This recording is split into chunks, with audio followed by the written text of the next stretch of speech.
Introvertendo, um podcast onde autistas conversam.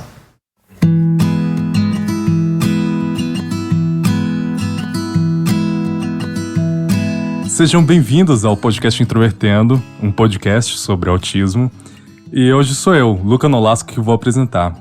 Hoje nós vamos falar sobre autistas no Enem e conosco temos o grande William Shimura. Olá pessoal, eu sou o William Shimura, faço mestrado em Informática na Educação, mas ainda assim continuo fazendo o Enem.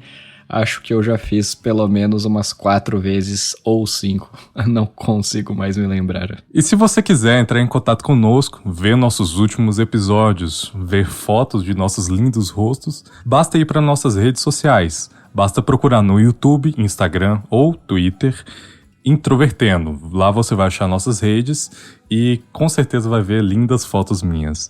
E se você quiser ver algo mais detalhado sobre cada participante ou sobre os episódios, com transcrições, com seus arquivos, basta procurar o site www.introvertendo.com.br. Também, se você quiser apoiar, é assim que nós vamos conseguir comprar equipamentos novos e sempre ficar com a qualidade de áudio boa. Você pode nos apoiar pelo Padrim e pelo PicPay, que assim você sempre vai nos ajudar muito. Lembrando sempre que o Introvertendo é um podcast feito por autistas e uma produção da Superplayer & Company.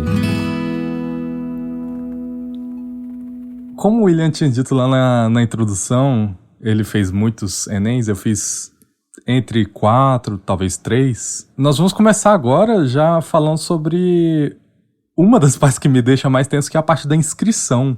Como que é contigo, William? Você coloca que é candidato com deficiência? Como é que você faz, geralmente? Bom, na primeira vez que eu fiz o Enem, então isso seria 2009, eu morava em uma cidade do interior de São Paulo, então apenas o fato de conseguir ir para o local de prova já era algo, assim, grandioso, né? Então, mesmo porque naquela época também eu não tinha um diagnóstico de autismo. Eu tive um rendimento baixo, né? Na verdade, uma performance baixa ali, principalmente por conta de não ter muita tolerância mesmo naquela época, né?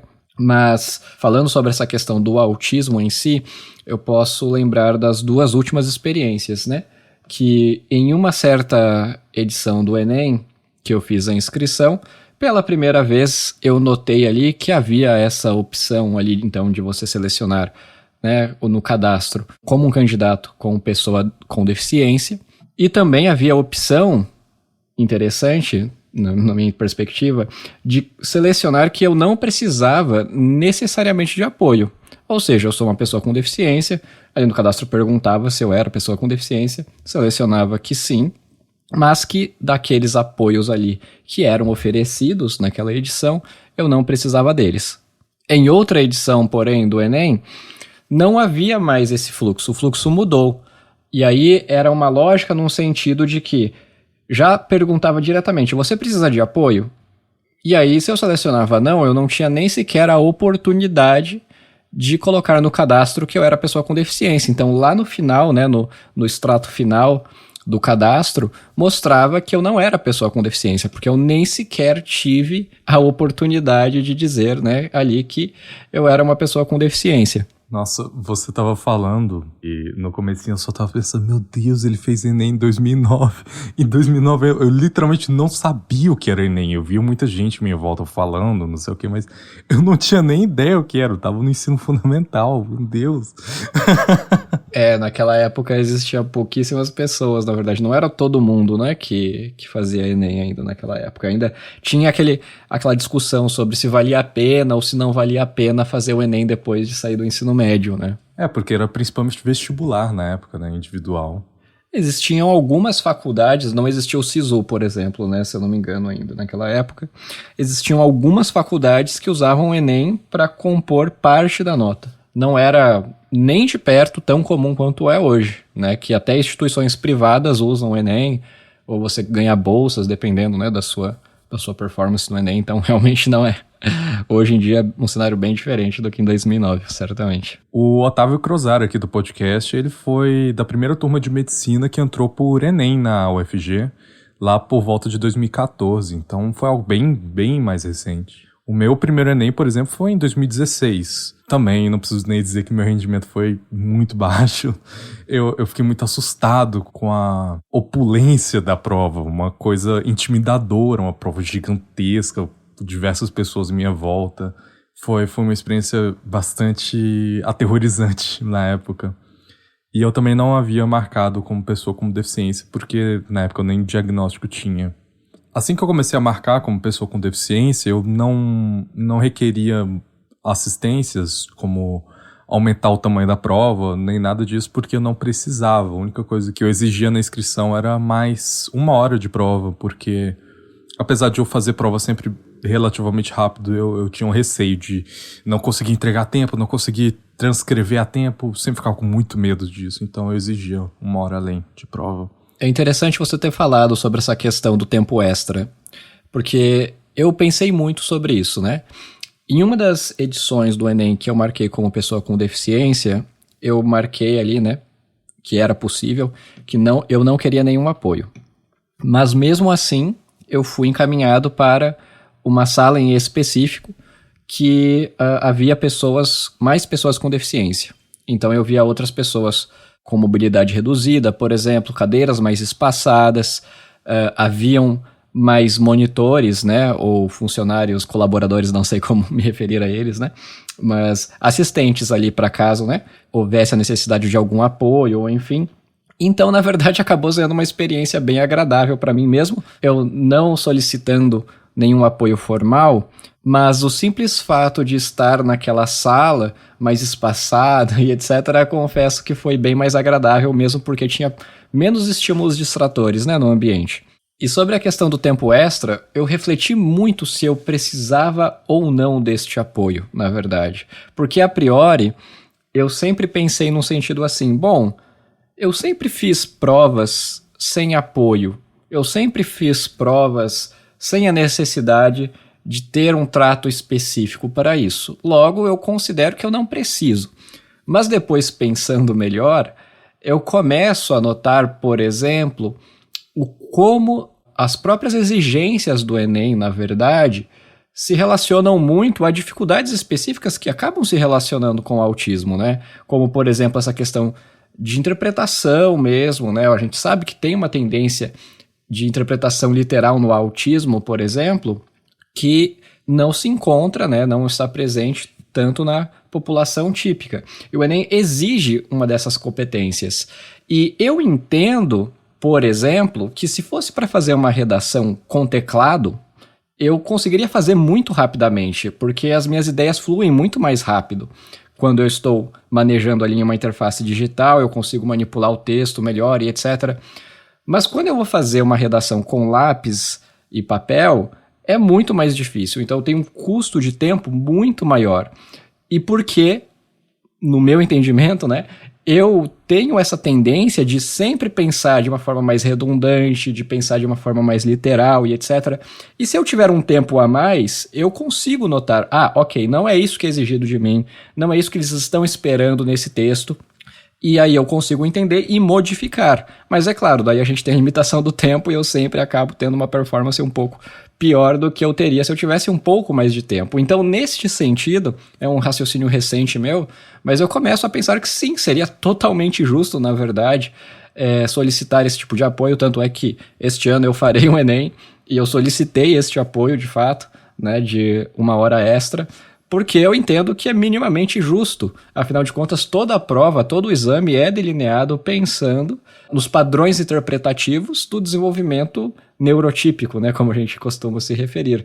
E eu, sim, preciso de um tempo a mais, eu entendo as exigências, mas definitivamente eu preciso, sim, de um tempo a mais, porque eu tenho uma tendência neurológica diferente, né? Sim, e até o meu caso, que eu geralmente não preciso, porque eu escrevo até meio rápido, eu consigo ler a prova inteira e responder meio rápido, eu aconselho a quem tem esse direito de ter 1 hora a mais de prova ir atrás dele, porque mesmo que você talvez não faça uso dessa hora inteira, ter essa liberdade de conforto, de eu não preciso fazer isso aqui correndo, eu não preciso me desesperar porque tá faltando 1 hora só e eu ainda preciso escrever a redação. Ter esse conforto é algo libertador para fazer a prova. Você já é um nervosismo a menos para passar.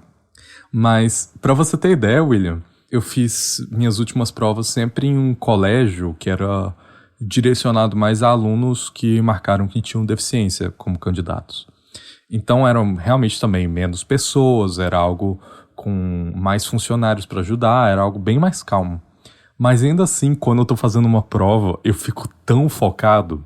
Eu lembro muito vagamente que algum aluno, infelizmente, caiu da cadeira, teve convulsão.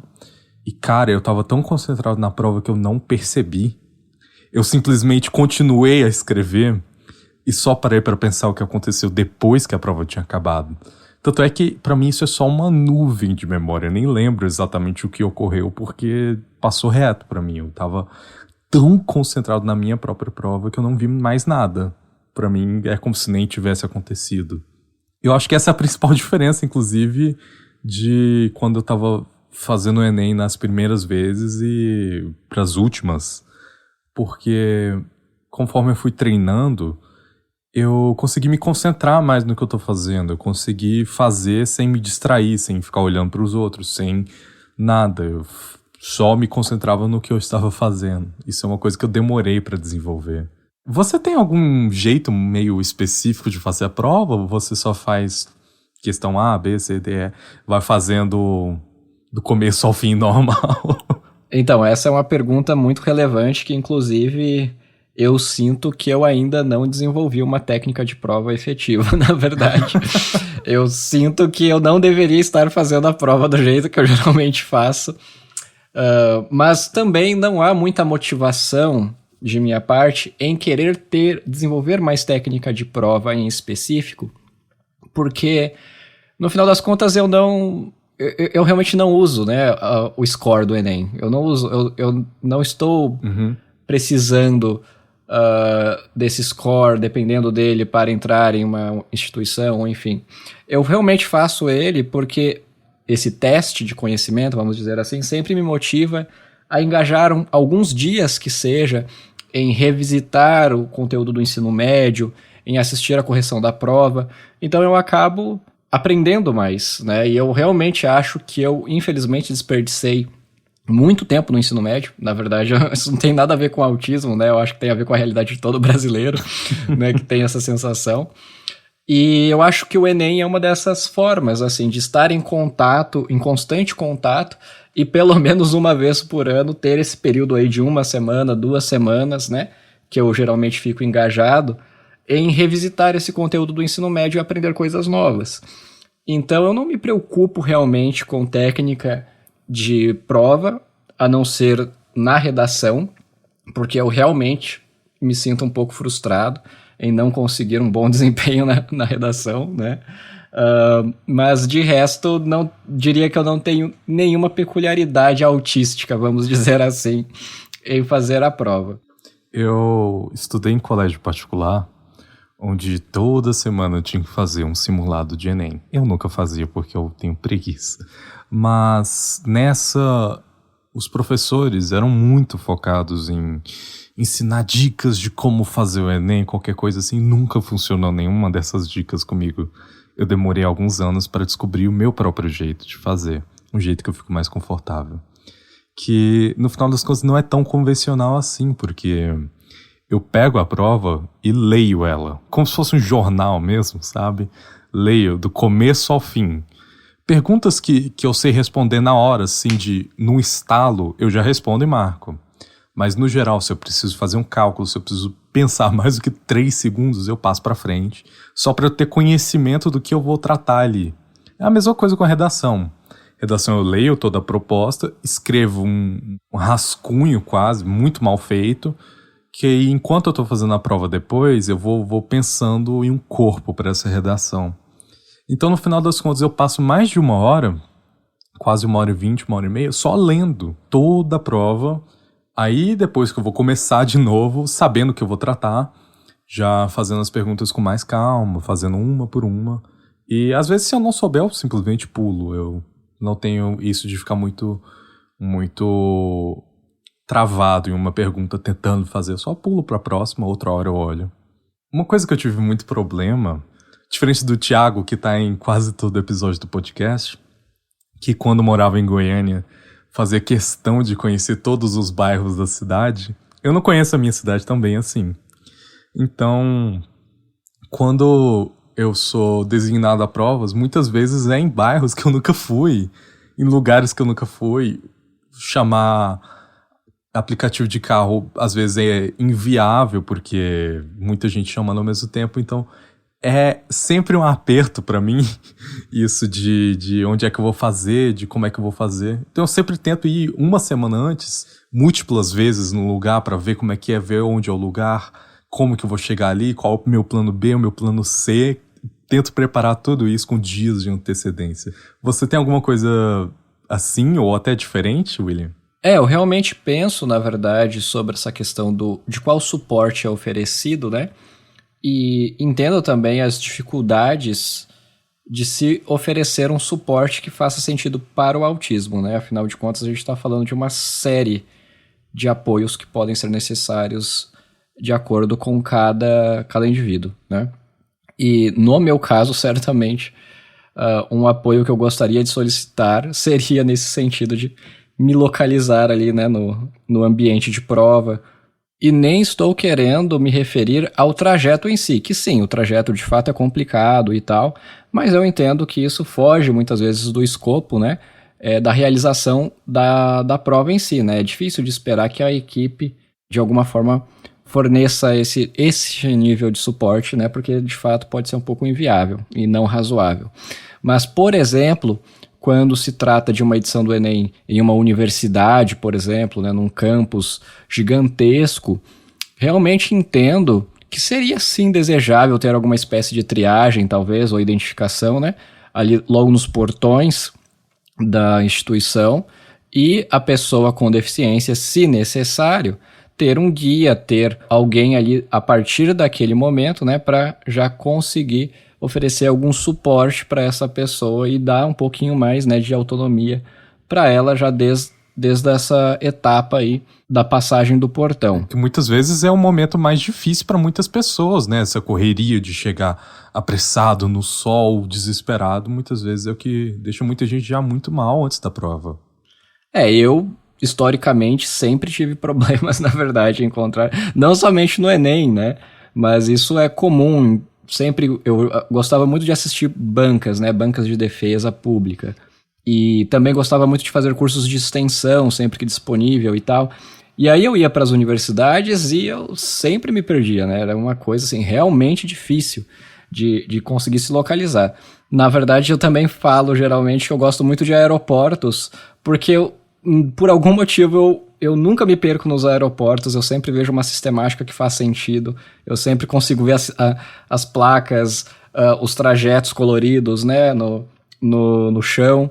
Muitas vezes vejo esse mesmo sistema sendo adotado em hospitais, então acho bem bacana quando isso funciona, mas por algum motivo isso não está sendo muito bem adotado nas instituições de ensino, e eu realmente sinto a necessidade, sinto falta realmente de um apoio nesse sentido. E eu hoje em dia, me planejo muito tempo com antecedência, não pensando no Uber que vai falhar, mas sim, uma vez que eu pego o Uber e estou lá no campus, dentro do campus, de conseguir localizar onde que vai ser o meu local de prova. Eu nunca tive que ir para uma universidade, então não tive esse problema durante a prova. Era sempre só escola municipal, que era meio longe, sabe? Depois que você chega lá, você já passou por experiências de problema sensorial? Às vezes ficar incomodado com um cheiro, com barulho de ventilador, alguma coisa assim já te perturbou durante as provas? Eu realmente acho que não, na verdade. Eu definitivamente diria que manter a atenção, né, na prova é, de fato, um dos maiores desafios do Enem, mesmo porque a gente está falando de uma prova de 90 questões, e, enfim, 5 horas, e é realmente complicado. E depois de, 4 horas de foco, é meio improvável, né, que você não se distraia com algum outro estímulo, por menor que ele seja.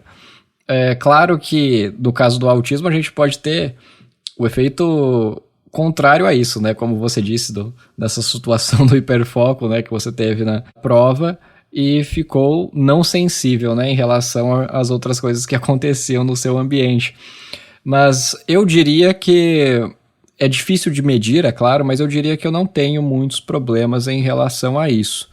A não ser em algumas exceções, como, por exemplo, eu lembro que teve uma edição do Enem que tinha uma construção do lado, então, assim, é meio complicado, né? Mas isso não tem a ver com autismo daí, né? Tem a ver com bom senso mesmo, né? Mas, enfim. Agora, tentando me lembrar de algumas situações que me tiraram do foco da prova, né?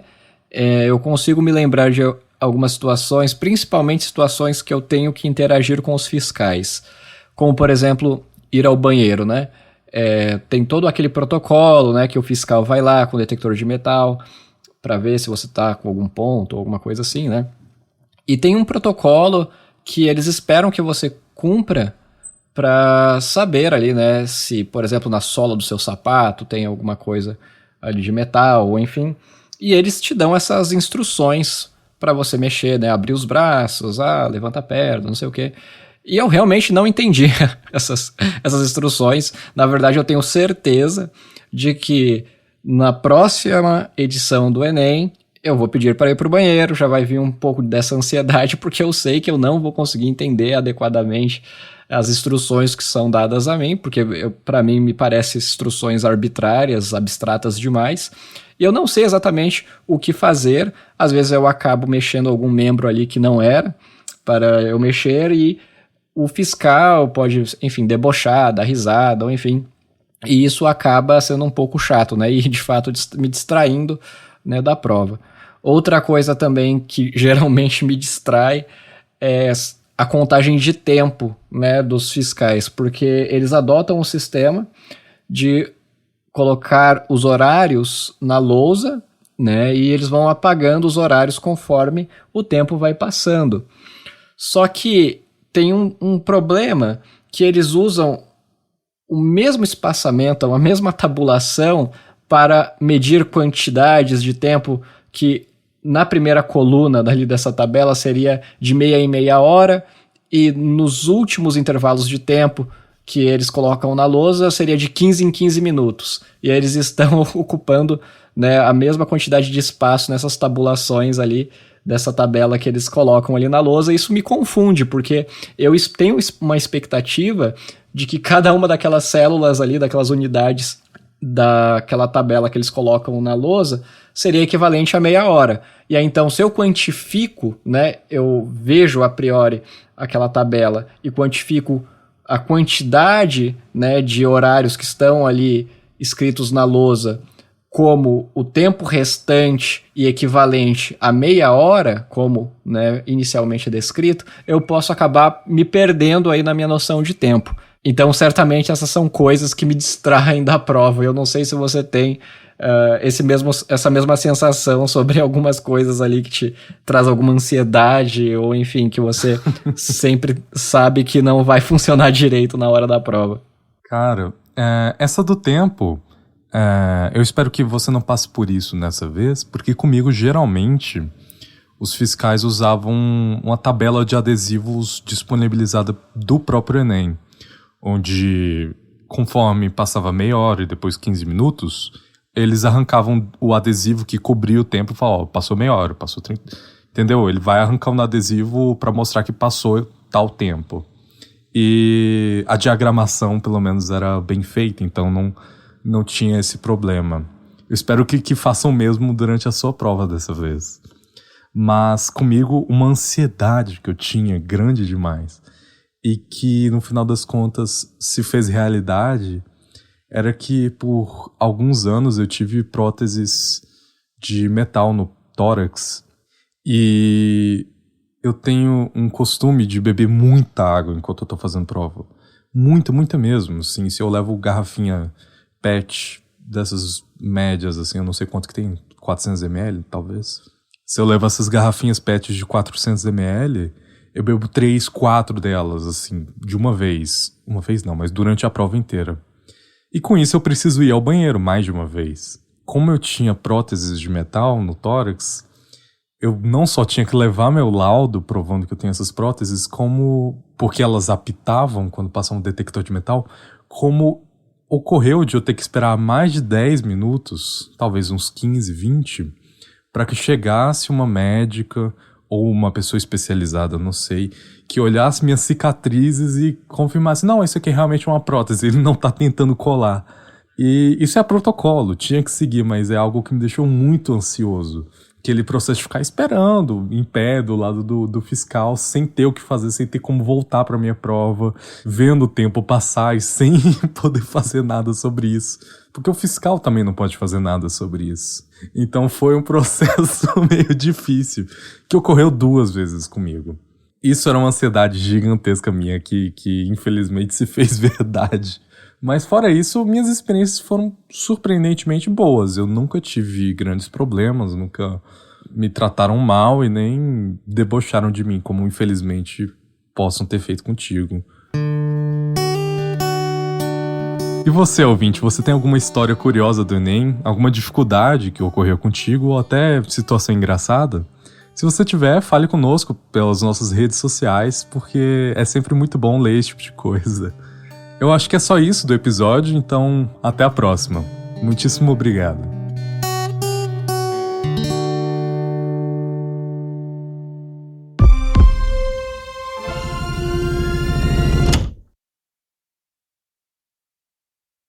E conosco é só o William Shimura. Não, acho que ficou muito diminuindo. Que coisa pobre. Ficou meio condescendente, né? Eu queria fazer, tipo, um negócio íntimo, um divã aqui, mas ficou, tipo, só esse Hellis mortal. Desculpa aí. Deixa eu fazer de novo, perdão.